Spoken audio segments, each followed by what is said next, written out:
Why, hello there YouTube and welcome to a Revolting review. I am Random Ross and today I review 28 Weeks Later.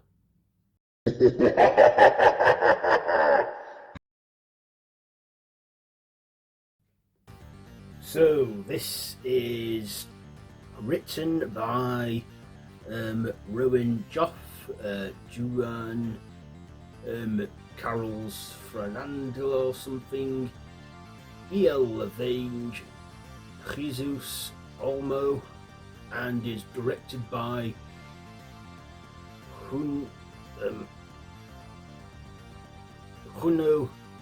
Carlos.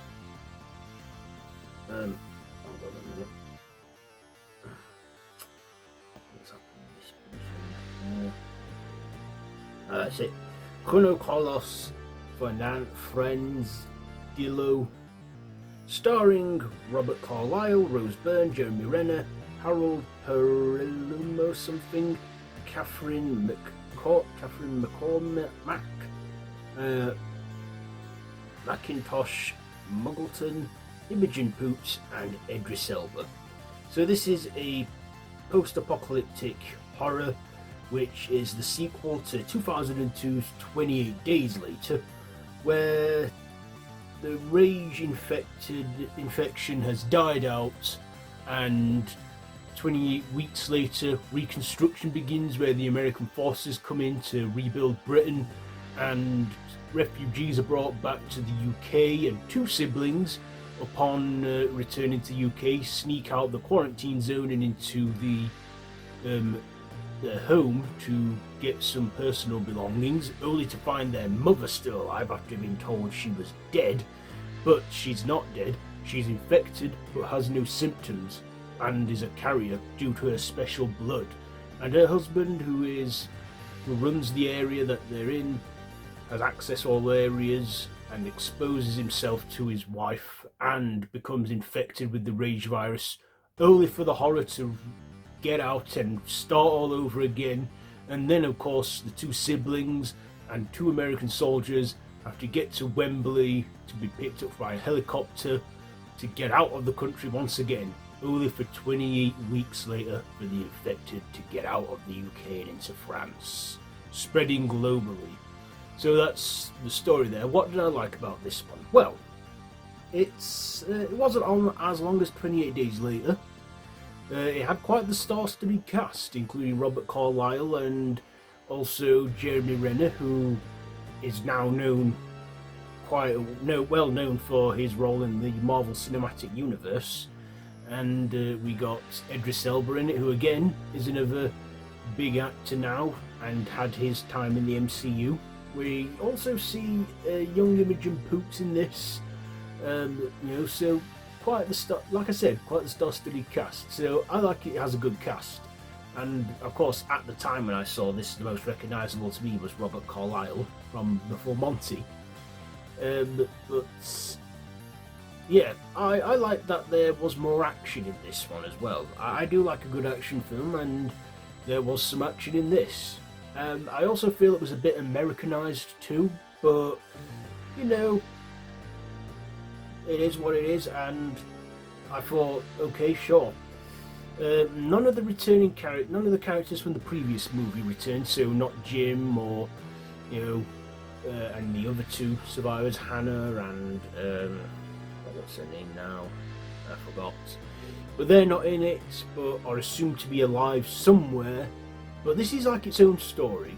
It's its own story, and the other thing that kind of continues from this one is the rage virus, the infected, where at the beginning, I thought the opening act was pretty good.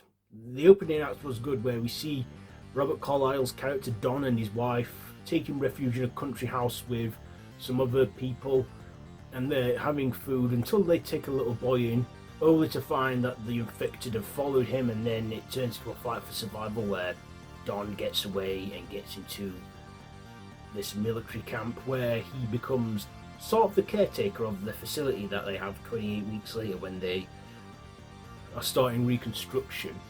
It still had that same score, that same soundtrack, that dun, dun, dun, dun, dun, you know what I mean? I did this in the last review of, in 28 Days Later. You know what I mean? So I like that they kept that in there. It had no involvement from Alex Garland or Danny Boyle in this one, but I thought it was still a good one. I mean, like I said, it had quite the good cast, and this story of like them trying to get through London and to avoid the infected. And I thought we had our two main. Robert Carlyle is like sort of the lead, but more than halfway into the film he gets hitchcocked. He doesn't get killed off straight away. He becomes infected and becomes a rage virus man, and spreads it around with all the others. But yeah, there's still brutal kills in this, especially the way Don beats his wife when he's become infected and really gouges her eyes. That's pretty gruesome and quite bleak. And they end up destroying everything because the infection, they don't want to risk it getting out, but it is. And 28 weeks later, we do see that happen. How we see the shot in Paris where it's sort of in the style of found footage. I liked that.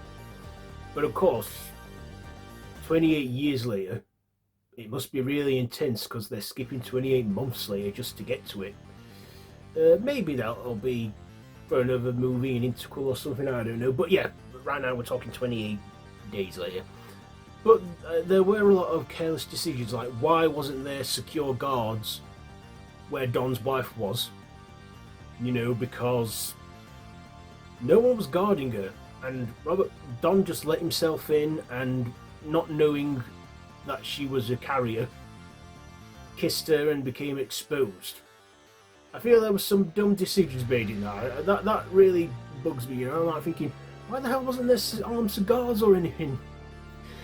But I guess we wouldn't have this movie if we didn't. I also like Rose Byrne in this, very talented Australian actress as well, and also Idris Elba, who puts on an American voice before Luther, but I believe this was during his time as in The Wire.